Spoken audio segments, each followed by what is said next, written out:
আজ দেখছি বাড়িটাও হাসপাতাল হয়ে গেছে।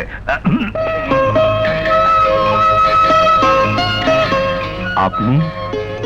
হ্যাঁ আমি। আপনি না এলেও আমাকেই আপনার কাছে যেতে হতো, কারণ আপনি যা চেয়েছেন তাই ঘটেছে। এতদিন শুধু রোগ আর রোগীকে চিনতাম, কিন্তু তার বাইরে আরো কিছু চেনার আছে জানতাম না। কে আবিষ্কার করতে পেরেছেন? Samir, I love you. কিন্তু তা হয় না।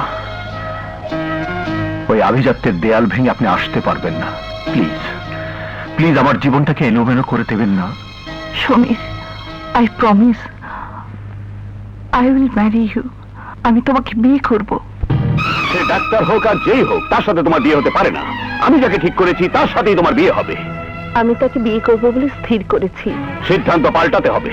সিদ্ধান্ত পাল্টানো আমার চরিত্রে নেই। তুমি আমার অবাধ্য হতে চাও? যদি বাধ্য করো তাই হব। তুমি তুমি আমার একটা দিকই দেখেছো, অন্য দিকটা দেখোনি। প্রয়োজন হলে দেখে নেব।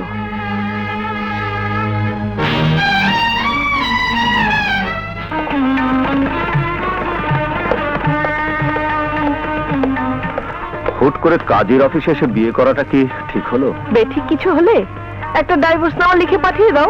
খেয়ালি রাখো। তোমার দাদুর কথা একবার ভেবেছো? ঘটনা ঘটার আগে দাদুর রাগ থাকে, ঘটনা ঘটে গেলে দাদুর রাগ পানির মতো হয়ে যায়। বিশ্বাস না হলে এক্ষুনি প্রমাণ করে দেব। চলো আমার সাথে।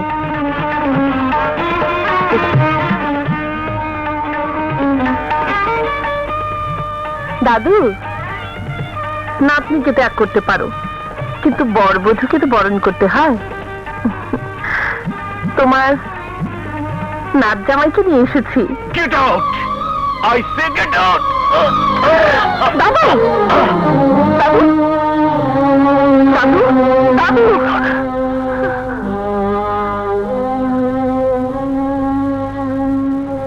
উনি আর নেই।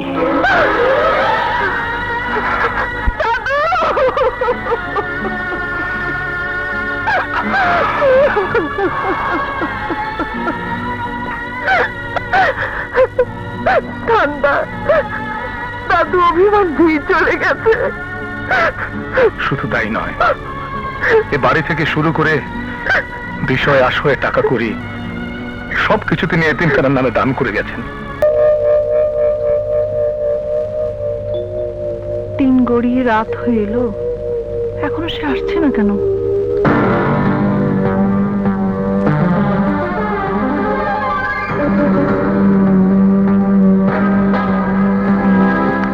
আজ সারাটা দিন তোমার নষ্ট করে দিলাম। তোমার তো খাওয়া দাওয়াও হয়নি। রিপোর্টগুলো আমার কাছে খুব একটা অ্যাকুরেট মনে হচ্ছে না। আমি আরেকবার টেস্ট করাবো।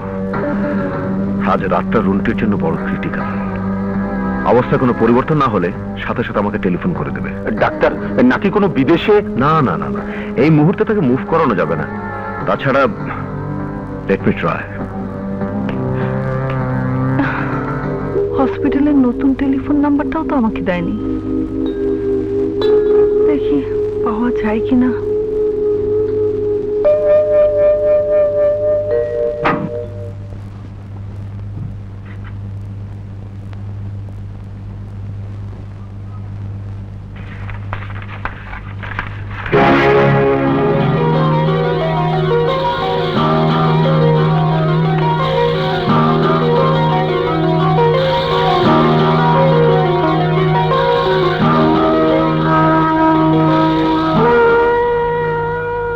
সমীর, আমাকে বিয়ে করলে তুমি সুখী হবে।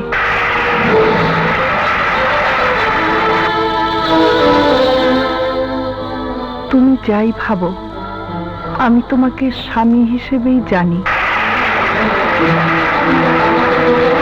সমীর, তুমি আর আমি মিলে যে স্বর্গ রচনা করেছি সে তো মিথ্যে নয়। তবে তবে কি আমি মিথ্যে ভীতির উপর দাঁড়িয়ে আছি? যে কোনো সময় তলিয়ে যাব। আমার আমার এই স্বর্গ কি কাছে স্বর্গ?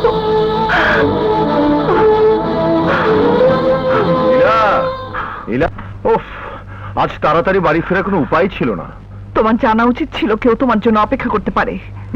একটা টেলিফোন করলেও তো পারতে। তোমাকে টেলিফোন করবো, সময় কোথায়?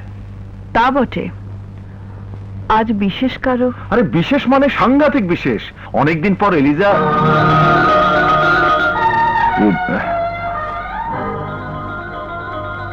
খাওয়া দাওয়া করেছো? মনে হচ্ছে আকাশে কোনো মেঘ জমেছে। মেঘ জমলে ক্ষতি নেই, এক ফসলা বৃষ্টি হলেই আকাশ পরিষ্কার হয়ে যায়। ভয় হচ্ছে ঝড় না ওঠে, তাতে সবকিছু তছনছ করে দেয়।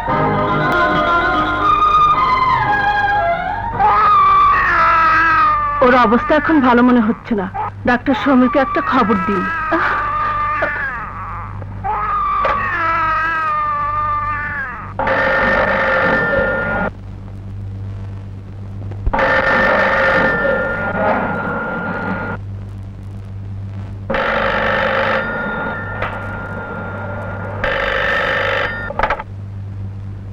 হ্যালো, কে বলছেন?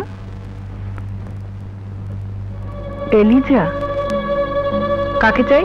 ডাক্তার সমীরকে। উনি ঘুমোচ্ছেন, আমার কথা বললেই টেলিফোন ধরবে। কি জন্যে? ব্যাপারটা আমাকে বলুন।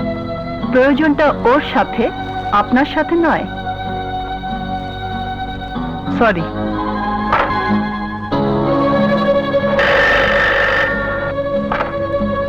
হ্যালো হ্যালো,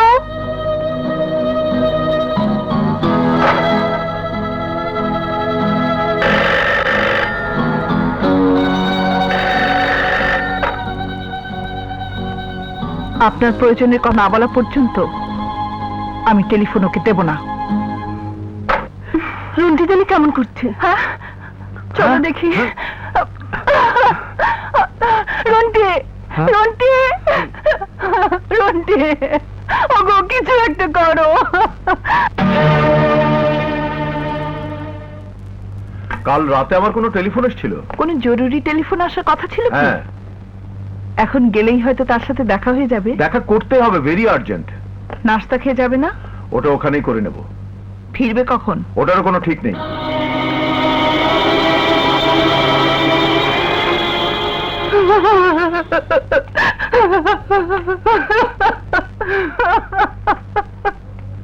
এলিজা, কি ব্যাপার? রুন্টি নেই, কাল রাতেই মারা গেছে। মারা গেছে? ওর অবস্থা যখন খুব খারাপ হয়ে গিয়েছিল, রাতে অনেকবার টেলিফোনে তোমাকে জানাতে চেষ্টা করেছি, তোমার স্ত্রী তোমাকে ডেকে দেয়নি।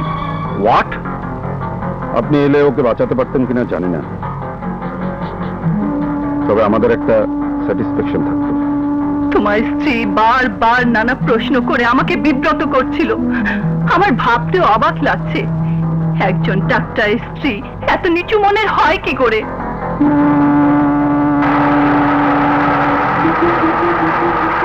ইলা, ইলা, কাল রাতে আমার কাছে ফোন এসেছিল, দাওনি কেন? তুমি ঘুমিয়েছিলে, আমাকে ডাকতে পারতে। মহিলার কি প্রয়োজন ছিল সেটা আমাকে বলেনি। তুই শোনার কে? হু আর ইউ? আমি তোমার স্ত্রী। একজন ডাক্তারের স্ত্রীর কাজ তুমি করনি। গভীর রাতে প্রেমালাপ করার সুযোগ করিয়ে দিলে হয়তো স্ত্রীর দায়িত্ব পালিত হতো। চিৎকার করো না! একজন ভ্রষ্টা মেয়ের পক্ষ নিয়ে নিজের স্ত্রীকে অপমান করতে লজ্জা করে না? ভ্রষ্টা মেয়ে না তো কি? তুমি এবং সে বিয়ের পরও পরকীয়া প্রেমকে জিয়ে রেখেছো। এই ছবিগুলো কার? এই প্রেমপত্রগুলো কার? যাও যাও। আমি কোনো দাস খত দিয়ে তোমাকে বিয়ে করিনি। প্রয়োজন হলে 1000টা মেয়ের সাথে আমি সম্পর্ক রাখবো। Shut your mouth! মেম দিদিকে আপনি মারলেন বাবু সাহেব? Shut up, you...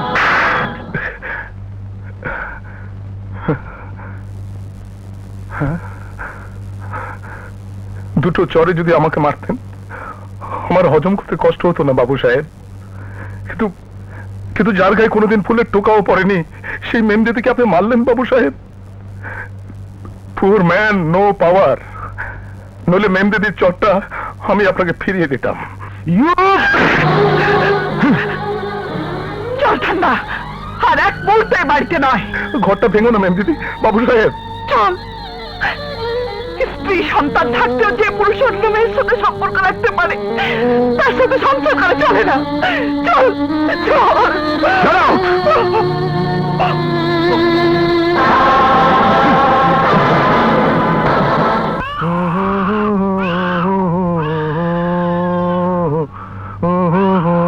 বাড়ি বলে মেম সাহেব আপনি?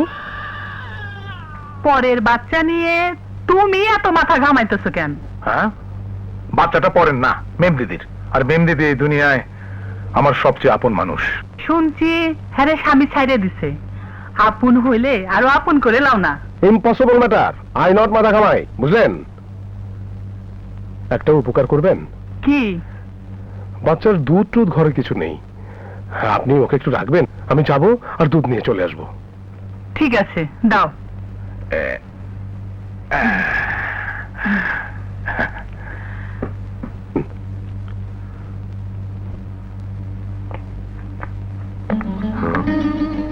তুমি রক্ত বিক্রি করছো কেন? বাচ্চার জন্য দুধ কিনতে হবে। কেন? তোমার মেম দিদি ওয়ান্টিং সার্ভিসিং, চাকরি খুঁজছে।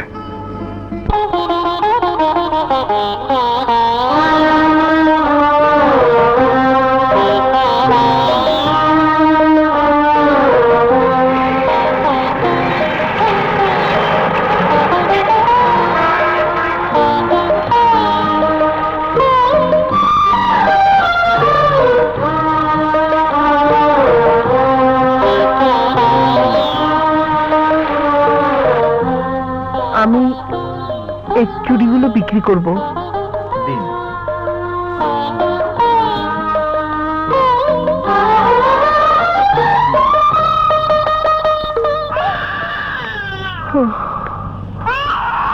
সে কি, আপনার কোনো বাচ্চা?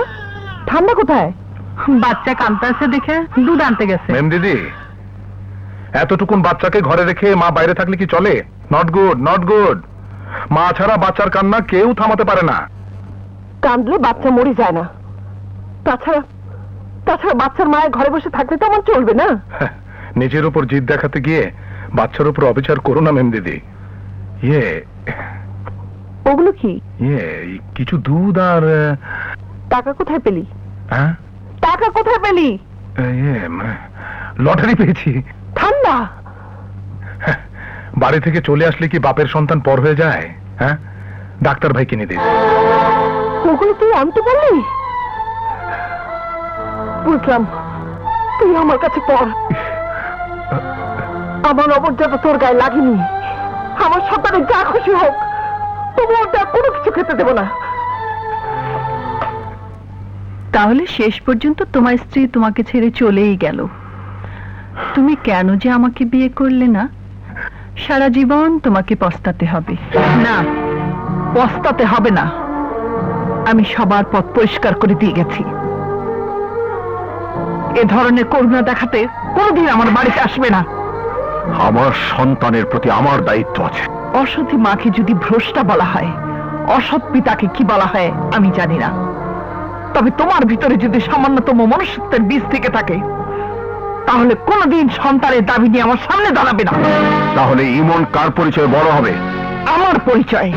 এ সমাজ সেটা মেনে নেবে না। পুরুষ শাসিত সমাজকে দুমড়ে মুছে একাকার করে দিয়ে আমি প্রমাণ করব, সন্তান প্রতিষ্ঠার জন্য পিতার কোনো প্রয়োজন নেই। ইমন যদি কষ্টে থাকে? থাকবে না। ইমন যদি নিঃসঙ্গ হয়ে পড়ে? পড়বে না।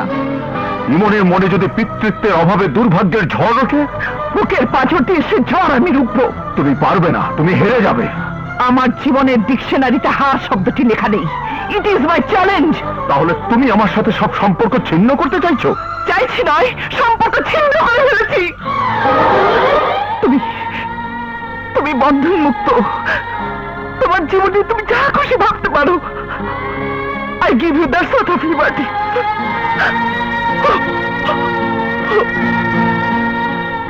দেখলে এই অসভ্য মেয়েটা তোমাকে কিভাবে অপমান করে গেল? তুমি ওকে তালাক দাও। আমি আমার স্বামীকে ছেড়ে তোমাকে বিয়ে করব। না, আমি আমি দেশেই থাকবো না। I want to be lost. I want to be lost. হবে না। কারণ ইংরেজিতেই আমি মাস্টার্স করেছি। বলেন কি, এত বৃদ্ধি নিয়ে আপনি কোর্টের সামনে বসে বসে টাইপ করছেন? চাকরি খুঁজেছি, পাইনি। চাকরির দরকার কি? আইন পাস করে নিজে কোর্টে ঢুকে যান না। উকিল হলে অনেক কামাই করতে পারবে, উকিল হলে অনেক কামাই করতে পারবে, উকিল হলে অনেক কামাই করতে পারবে, উকিল হলে অনেক কামাই করতে পারবে। Order order. ইয়োর অনার, যৌতুকের দায়ে আর কতকাল অত্যাচারিত হবে লক্ষ লক্ষ মোমেনা, রোমেনা আর জরিনারা? মধ্যযুগীয় দাসত্ব প্রথার বিলুপ্তি ঘটেছে, কিন্তু পরিবর্তিত হয়নি পুরুষদের মানসিকতা। আমার মক্কেলা সেই রুগ্ন মানসিকতার শিকার। তার সারা গায়ে তার স্বামীর অত্যাচারের দাগ। গরিব বাপের সন্তান হওয়া কি পাপ, ইয়োর অনার? সুতরাং আমার আবেদন, তার স্বামী আক্কাস আলীকে এমন শাস্তি দেওয়া হোক যাতে কোনোদিন কোনো কালে এদেশের কোন স্বামী যৌতুকের দায়ে তার স্ত্রীকে অত্যাচার করতে না পারে।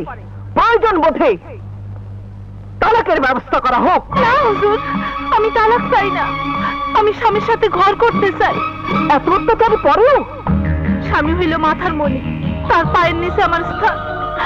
বাঙালি নারীরা স্বামী ছাড়া আর কিছুই বোঝে না। হুজুর, তারে মাফ করে দেন। তাহলে মামলা দায়ের করেছিলেন কেন? আমি না, আমার বাবা মা এই মামলা দায়ের করেছে। উকিল সাহেবা, আপনি এই মামলা তুলে নেন। আমি আমার স্বামীরে ভালোবাসি উকিল সাহেবা, আমার স্বামীর আমি ভালোবাসি। তুমি হেরে গেছো। না, বাঙালি নারীর চিরন্তন সত্তাকে তুমি অস্বীকার করছো। প্রাসাদ থেকে শুরু করে বস্তি পর্যন্ত এদেশের প্রতিটি নারীকে জিজ্ঞেস করো, ওরা স্বামীর পায়ের নিচে নিজেদের বেহেশত খুঁজে বেড়ায়। আমি জন্ম থেকে প্রতিবাদ করতে শিখেছি। আমি হেরে যাওয়া মানুষের দলে নই। নারীরা সুপুরি নয় যে দাঁত দিয়ে চিবিয়ে চিবিয়ে তাদেরকে নিঃশেষ করে খাবে। তোমরা অন্যায় করবে, আর সেই অন্যায়কে নিঃসংকোচে মাথা পেতে নিয়ে আড়ালে বসে কাঁদবো শুধু আমরা। এ কোনো স্ত্রীর কথা নয়, এ আভিজাত্যের অহংকারের কথা। যে অহংকার তোমাকে আমার সাথে সম্পর্ক ছিন্ন করতে বাধ্য করেছে, যে অহংকারের অভিশাপে আজ তুমি অনুশোচনায় জর্জরিত। না, মা, মা, আসিয়া, আসিয়া। জি ম্যাম দিদি। ঠান্ডা কোথায়? বোধহয় বাইরে। আমি কতবার বারণ করেছি, আমি যখন ব্যস্ত থাকি কেউ যেন আমার কাছে না আসে। ওকে ঠান্ডার কাছে নিয়ে যা।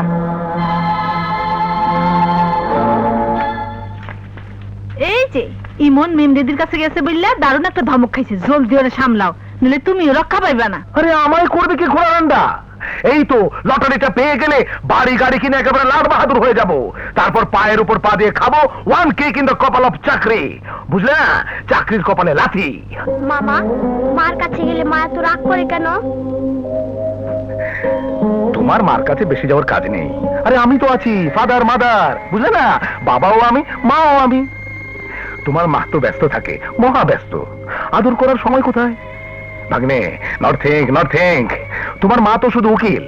লটারিটা পেয়ে গেলে তোমাকে আমি জজ সাহেব বানাবো। জজ সাহেব, সাহেব। Order, order. আসামি খায়েরের বিরুদ্ধে সমস্ত অভিযোগ প্রমাণিত হয়েছে, ইউর অনার। আমি তার শাস্তির দাবি করছি। শাস্তি আমার হবে আমি জানি, ইউর অনার। কিন্তু আপনি তো শুধু জাজ সাহেবই নন, কারো না কারো মা। আমার দুটো কথা আপনাকে শুনতেই হবে। কে আমাকে অসামাজিক বানালো? আজ আমি নেশাগ্রস্ত, ফেরারি, খুনি। কিন্তু কে এর জন্য দায়ী? আমি স্নেহ পাইনি, আমি মমতা পাইনি।